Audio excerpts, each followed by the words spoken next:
Baik, kita akan terus saja ke pentas utama sekali lagi untuk kita menyaksikan video ataupun tayangan montaj 100 hari aspirasi keluarga Malaysia.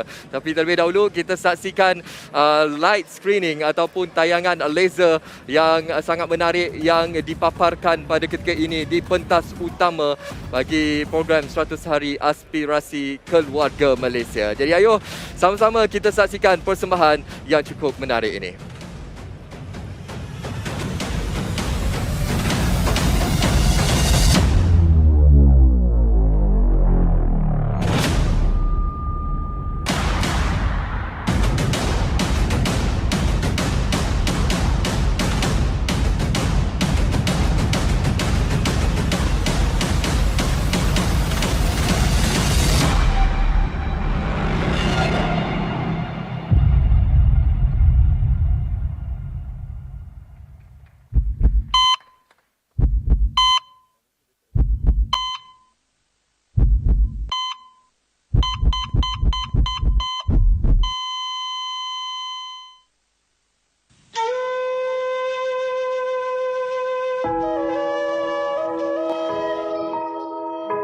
Ketika ini, suara hati dalam ratapan merintih kelelahan bumi yang kian rentah.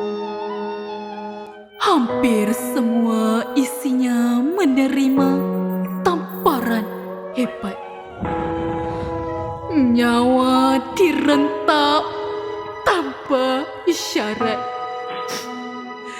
menyentak seluruh dunia. Namun, mungkin kita terlupa bahawa dalam gelita pasti ada segaris cahaya. Bahawa seusai hujan akan terbit pelangi mega yang mewarnai nilai semesta dalam keterangkuman, kebersamaan dan kesyukuran, agar manusia dapat mengamati sejuta hikmah yang tersembunyi.